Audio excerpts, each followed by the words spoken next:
আরজি করের ধর্ষণ খুনের 1 বছর পার হতে 1 মাসও বাকি নেই। একজনের সাজা হয়েছে, তবু অভিযোগ হয়নি প্রকৃত বিচার। দাবি ফাঁসির সাজা পাওয়া সঞ্জয় রায়ের, একই দাবি সন্তানহারা মা বাবার।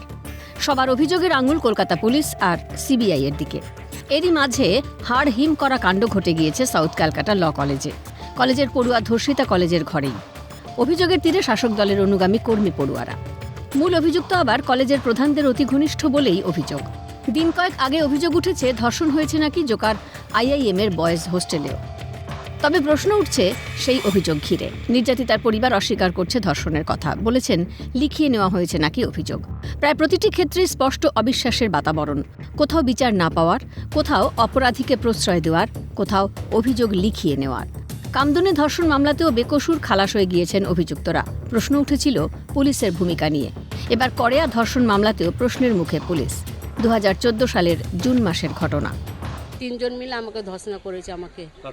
আমাকে সাদাবাগ জামাল আকবর ছিল গাড়িতে। আমাকে গুলি দেখিয়েছে, বলে তুই বলবি তোদের বাড়ির লোককে সবাইকে শেষ করে ফেলবো আমি। হ্যাঁ, তথ্য প্রমাণের অভাবে বেকসুর খালাস পেয়ে গেলেন অভিযুক্তরা। ওরা আদালত চত্বরে যখন মুক্তির উল্লাসে, তখন আদালতের কোণে দাঁড়িয়ে ইনসাফ চাইছেন কোটানকোট ধর্ষিতা।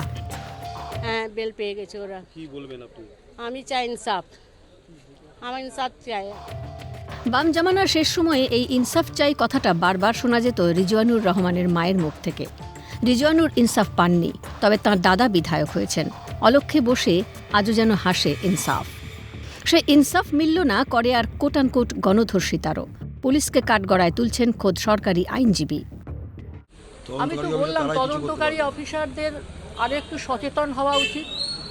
আর সিনিয়র অফিসার যারা আছেন, যারা এই সমস্ত কেস কোনো অফিসারের হাতে দেন, তখন তাদের একটু খেয়াল করে দেওয়া উচিত যে যার হাতে এই মামলাগুলো দিচ্ছি তিনি কম্পিটেন্ট কিনা। আর এখানে আরও একটা ধারা ছিল যেটা চার্জেও আসেনি, সেটা হচ্ছে আর্মস অ্যাক্ট ছিল।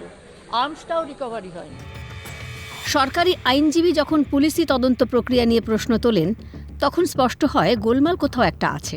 প্রশ্ন জনমনেও, এ কেমন ব্যবস্থা, যে ব্যবস্থায় 10 বছর ধরে চলে একটা ধর্ষণের মামলা? দিল্লির নির্ভয়া কাণ্ডের সাজা শোনাতে 1 বছরও সময় লাগেনি দিল্লির আদালতের। তাহলে 10 বছরেরও বেশি সময় ধরে কেন চলল করেয়া ধর্ষণ মামলা? কেন ইনসাফ পেলেন না কোটানকোট ধর্ষিতা? অভিযোগ যদি মিথ্যেই হয়, তবে কেন এতদিন ভুগতে হলো অভিযুক্তদের?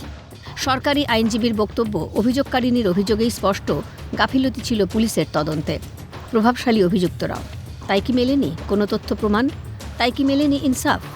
ক্যালকাটা নিউজ।